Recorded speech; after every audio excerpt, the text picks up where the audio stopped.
Class dismissed. Remember how scary your first days at school were, so I'd like you to be especially nice to Matilda. Captain, my captain. Check down, Mr. Anderson. Are you going to teach us anything, or are we just going to sit here? Welcome to Pop Pedagogy. Hey, Nicole. Hey, Melissa. How's it going? It's good. How are you?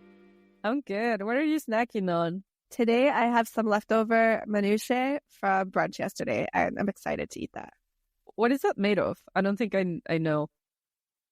Minutiae, I'm sure you've had it. It's like the Lebanese kind of pizza, like a flatbread with cheese and like za'atar on top. Okay. You might have heard the plural. The plural is manaish. Maybe. And the singular is a minutiae. So I only have half. So I guess I have nos minutiae. Anyway. Nice. What are you snacking on? That made me hungry now. I just have some dates. But yeah, I went grocery shopping yesterday, and that about like, oh shoot, I didn't really buy snacks. I have to like get snack on fruit, which is a snack, but it's not really a snack. So I'm relying on the dates. Nice.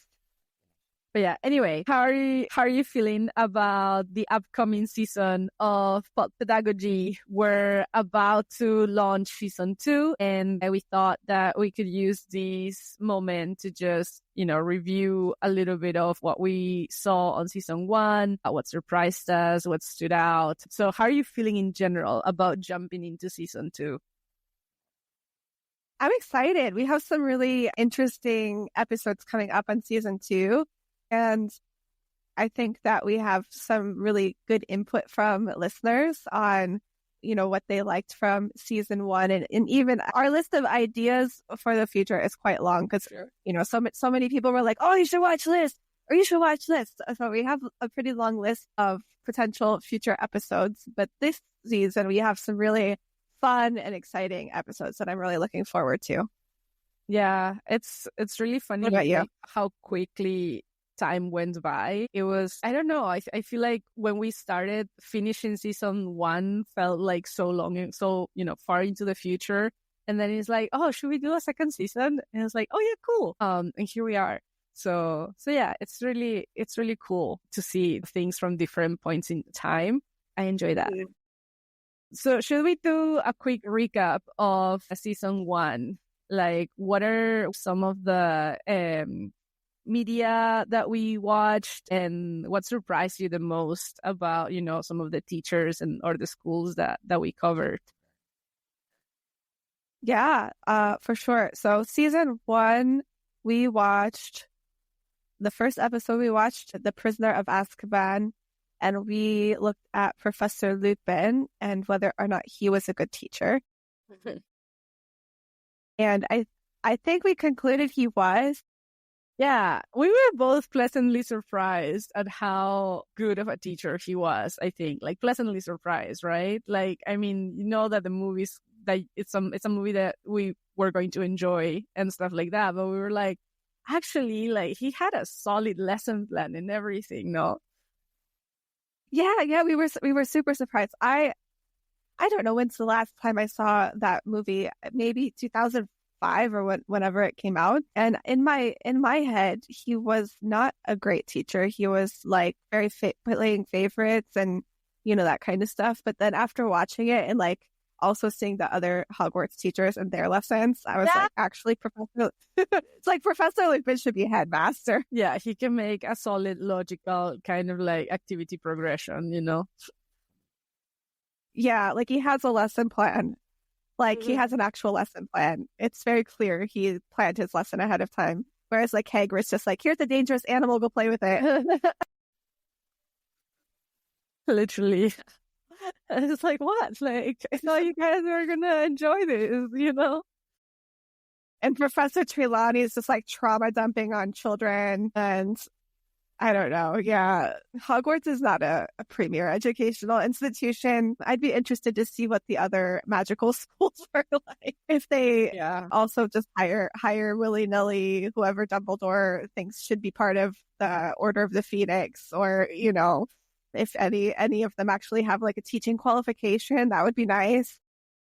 Yeah, it's been really. I enjoyed during season one, just kind of like, when when we were watching these like movies and TV shows and books and stuff like that, it was really fun because we were like so immersed in these worlds and like wondering like, oh, like what are the parents? What do the parents think about this? Like in the next movie that we watched, Sister Act 2. It was like that. Like it was cool because the world that it was depicting in the movie, you could see a little bit of that. What could be the motivations of parents to have the kids there, how important education was. And like, then you have, Whoopi Goldberg, Sister Mary Clarence there trying to like, like kind of like embedded into that community or that spirit of community and just really channeling, learning opportunities for change and kind of like, in her own particular style, right? Yeah, and we really looked at like Sister Mary Clarence as like the example of a teacher without any training just being thrust into like a classroom and what that can look like because she's also not a trained teacher, she's a singer. But she's working with teenagers. Yeah, working with teenagers, and I think because she's got like grit, she like deals with them really well. Like she's on their level. We talked a little bit about that. How she kind of she sets up boundaries and she also champions them to administration. I think we also talked about like making the kids fundraise to save the school. Like that was a bit like inappropriate. Like let them fundraise, but don't tell them that like if they don't make enough money, their school is going away. Yeah, let them take ownership of the school, of their, learning community, but with a more positive spin. Yeah. And I think we saw something like similar with El Profe, where he did like community-based learning. I think he didn't, I don't know if he put it like on the shoulder of the kids to like save the school, but he involved them in it. I don't know. Can you remember if he like told them that if they didn't help, the school would go away? No, because it was, they were trying to make the school better, but there wasn't, I think, like a looming risk, because I think that happened later, but there was a point where he sends the kids to fundraise and he's also fundraising and he's just like, so passionate about, I think, like school as a community, but also as like a physical place. I remember that. Yeah, I didn't get the sense that he was putting a burden on the kids. It felt more like he was giving them some ownership and some like helping them to love the school by making them feel like they were part of it.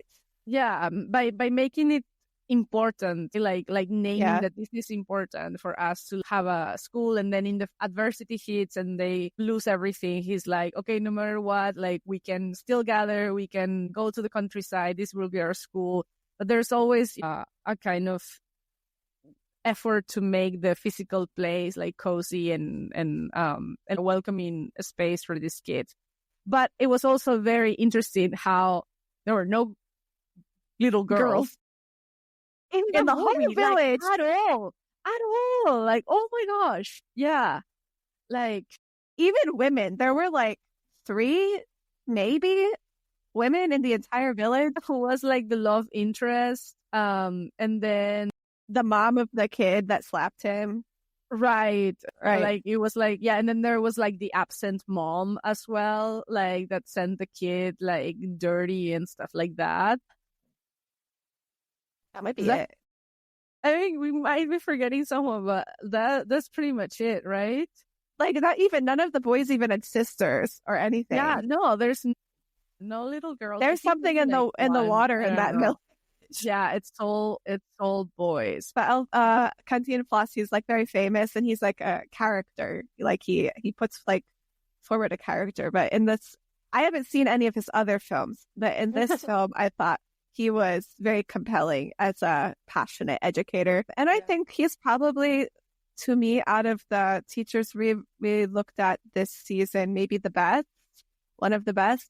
Even, I mean, if you put aside the like time period sexism of the film, if you like put that aside, I think his pedagogical approach, his philosophy of education is probably the best out of the teachers we reviewed. Yeah, because it was cool how the movie showed these bits and pieces of his teaching as being very much like inquiry based, right? Like we're looking at, I don't know, what was it? The lesson that they were covering, like Cristobal Colon, Christopher Columbus arriving, like why did he come? What did he take? And it's like a little funny. It's quite funny still, but there's this like bunch of reflection questions that he sends the kids to work on that are not just, they're not just focused on like the facts, but like, okay, but what happened? Like the so whats, right? And the whys.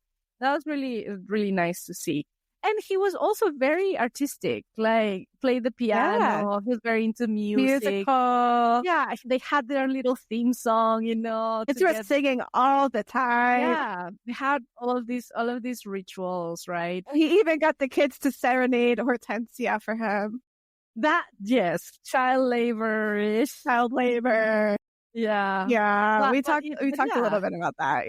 That was cool. I think the one teacher that we were both surprised at how shocked we were at her methods was Miss Honey from Matilda, right? Yeah, I think it's kind of like the opposite of the Lupin situation where like we had such a positive image of Miss Honey as a teacher because she has the vibe. Like she's got the good vibes. And she's also like the good teacher versus the bad teacher that is Tronchatoro, Trunchbull. Yeah. Yeah. So that was the image that I had of her character. But upon review, she was super trauma bonded to Matilda.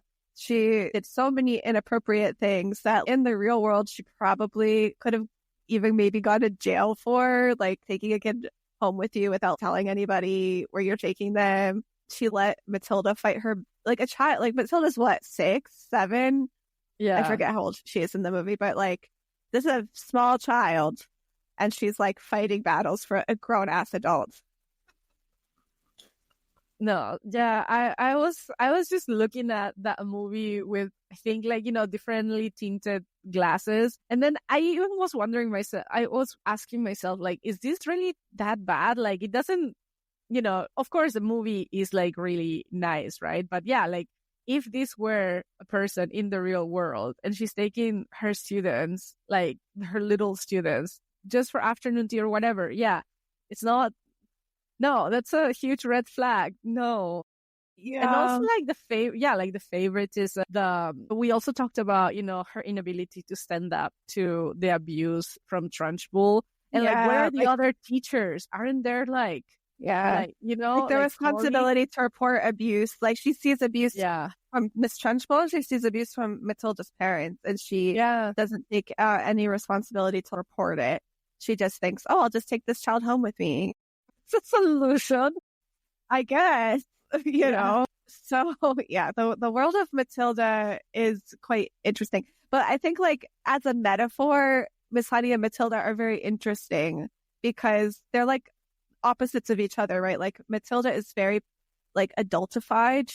The way she speaks, the way she interacts with adults, and Miss Honey is like very childish. She's like very immature. She doesn't, So they're like mirrors of each other, which I think is really interesting. But I don't think people really reflect on that when they watch Matilda or engage with the story of Matilda. They just think like Miss Honey is a sweet teacher. Matilda is a little girl who has some powers and like they find each other in the end.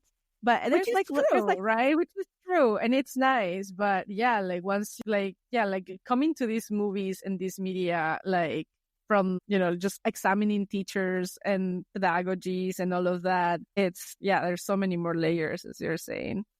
Yeah. And then the last episode we did was on a book called A Deadly Education. It's an apt title because the school featured in the book, it's hard to survive it. A lot of people don't live to graduate from the school. But we really looked at it as like a comparison to, what AI in education could become. Because essentially the school is basically like a magical algorithm that was set up like 100 years prior to the start of the story. And I thought it was really interesting, like looking at it from that lens, and does it function as a educational institution? Because basically the algorithm is a little bit like inefficient, I guess. I don't know like what the right word is for If you don't how make like it out alive, you don't deserve to be in the outside world, right? Like, you're yeah. right.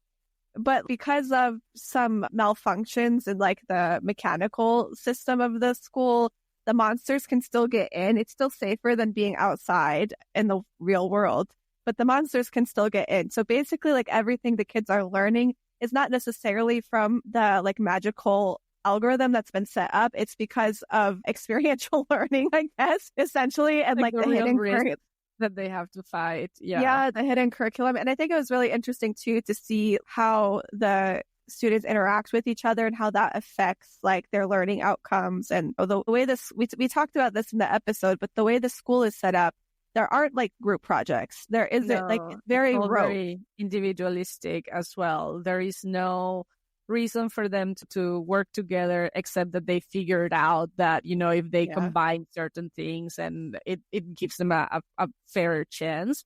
Right. Yeah, and that was part that of like the curriculum. It's like outside of the curriculum. So the design is not meant for them to bond or develop those kind of team bonds or collaborative bonds. And that was also something that kind of like echoed the way that AI is being applied in education. It's all like about personalized learning and tutoring and all of that. And the expectation is that, oh, this will be in some cases and in some perspectives, of course, right? But there is that, you know, like, oh, if students are able to get like a personalized tutor and every single one of them is achieving all of these learning milestones, then yeah, teachers are not going to be needed, are an accessory or whatever. Or in the best case scenarios, right? Like teacher does more of the social guidance and the creativity and all of the things. But yeah, like in here, it was like, oh, shoot, this could go really wrong if, you know,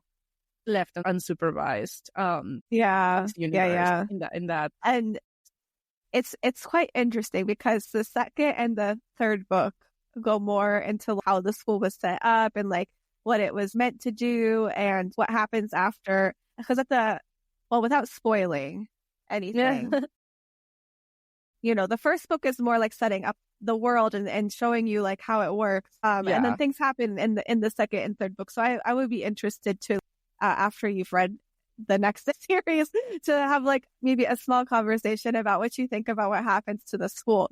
Because it's quite interesting. Turn it all. No spoilers, but yeah, I'd be interested to hear what happens. So, okay, so that was season 1. We had some really interesting conversations. So any listeners who haven't listened to any of those episodes, you should go back and have a listen because there's some really interesting topics that came up. And also we created some resources to go along with each episode. So not the same amount for each one because like this is what we do in our free time. Yeah. But there are some lesson plans based off of what we saw the teachers doing, or some for El Profe, we provided some English subtitles that you can upload if you want to watch the previous recording. So there are some resources, and we'll be creating more as we go, because we're both open educational advocates, and we would love to also see if anyone out there would like to create some resources and put them under open licenses and share with us. You can also put those on the website. That'd be cool. Yeah. That would be cool. So it's been really cool to just encounter all of these ideas, these concepts through reflecting on these movies, you know, as we mentioned. So do you want to talk a little bit about what we're keeping from season 1 into season 2, or what we're doing a little bit differently? Yeah, sure. So we kind of always start our episode with saying what we're snacking on, because it's nice to snack when you watch a movie. And so I think we'll keep that. It's like a good icebreaker for us to like get into it. The other things that we're keeping are, you know, I can't remember if we said we're going to keep the star system. We said we were gonna lose it. Yeah, because it was hard to keep track of it, you know, like. Yeah. I think it'll be more of a reflection than an assessment. Yeah. Yeah. It's just, it's just good. It works. Yeah. So I don't think we're going to be giving stars or demerits. We'll do like a final reflection at the end, because also like, I think it's hard for us to, everybody kind of got like either gold stars or keep trying. I don't think we gave anybody demerit. We're too nice. Yeah. Maybe we should pick like worse movies, not worse movies, but like movies where teachers are depicted in worse lights. I can't think of anything, but if there's anybody listening who wants to give a suggestion of like, oh, this teacher sucks, you should watch it. Yeah, I think we need more of those, like really, really bad teachers. I don't even think this season, maybe we will see some this season. I think we might. Okay, so that's it. So we're keeping our snacks. We're getting rid of the star system. We'll just do some reflections at the end. Is there anything else that we're like significantly keeping or changing from season one? We're gonna, just like in season 1, we're gonna stick to 5, episodes, like movie / TV shows. It's going to be just movies and TV shows, right? Like soap opera. This season we don't have anything else. We just have movies and TV shows. So we're just focusing on 5, just like last season, which was quite manageable and nice to like, think about what we were reflecting on, what we were watching before getting together and chatting about it. Yeah. So what makes you the most excited about season 2 now that we've, gone through this review of season 1, and just kind of, feeling the excitement? Is there anything in particular that you're looking forward to? Yeah, I mean, I think we've got some like really fun movies and series to watch this season. There's a couple that are like cult classics, so I think that will be fun. I'm hoping for more listener engagement season 2, so I'd love to hear like more feedback, or do you like it, do you hate it, what do you think about the teachers that that we're depicting, or the movies. I think that would be super cool. And I think I'm excited to maybe come across some new, like some, how do I want to say it? Like there was a couple of times when we were discussing in season 1 that I was like, oh, that's interesting, I want to learn more about that. I think specifically when we were talking about Miss Honey and we were unsure of like resources for teachers around like just trauma informed teaching, but like managing your own trauma as a teacher. Yeah. And so like that made me go, actually I found some resources on that. So I can link those on the website if anyone's interested. Cause I was also unsure. I hadn't come across much on like, I had come across a lot on like supporting traumatized students, but not on like, if working you through are your own trauma, becoming aware of how your own trauma, and like I guess like there is some trainings around like prejudices and stuff like that, right? But yeah, like how your very, very deeply personal experiences can impact in your teaching and the way that you show up with your students. Yeah, I remember we talked about that. Yeah, so I'm looking forward to like more moments. We talk about something that's like, oh, I want to know more about that, and like go down a rabbit hole, because it's always fun. Yeah, for sure. Yeah, I'm excited to I'm excited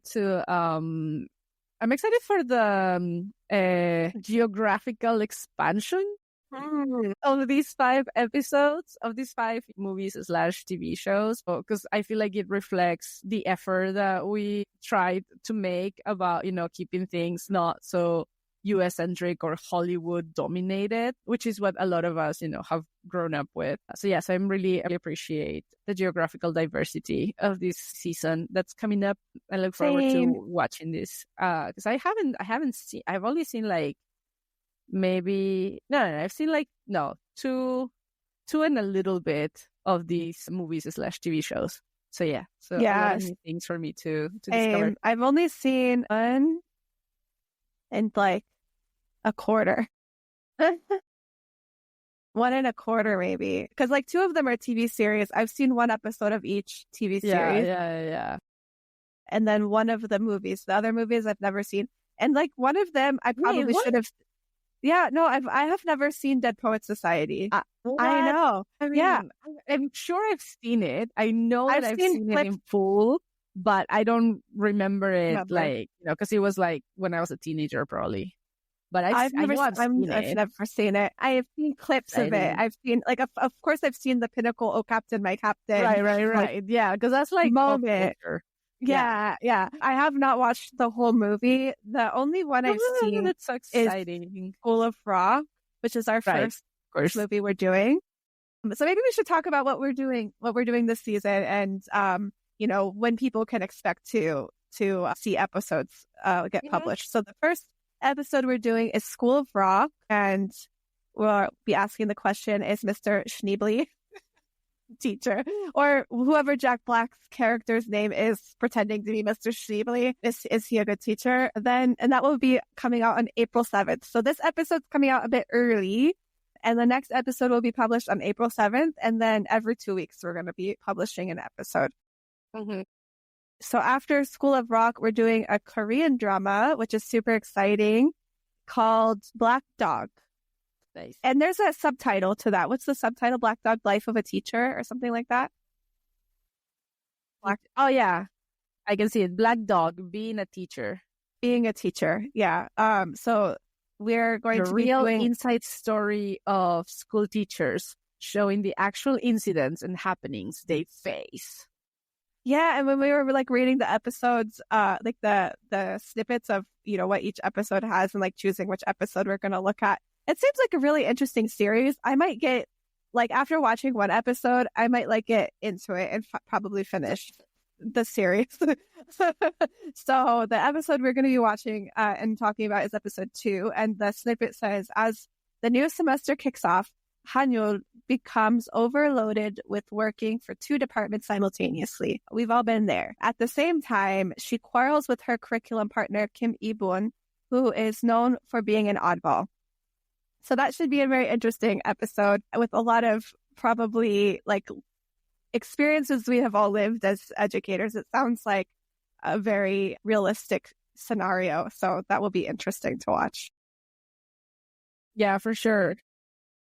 And then the next episode is going to be Dead Poets Society. And that one will be good. But apparently you haven't watched it. No, I'm excited to watch it because it's cult classic. How can I have never seen Dead Poets Society? So it will put Oh Captain, My Captain in context for me. So that one will be, I think that one will be an interesting one to see. Do we really think his teaching methods are that good? Or, for the time period the movie is set in, because I think it's also set in the 30s or the 40s or something. Actually, I don't know much about this movie other than remember. No, I can't. Other than he's that old. No, it's probably set in the 80s. I don't know. Okay, we have to look it up. We'll have to talk about it. But anyway, yeah. When the episode comes, we'll have the full. This tells you how much we know about this cult classic movie.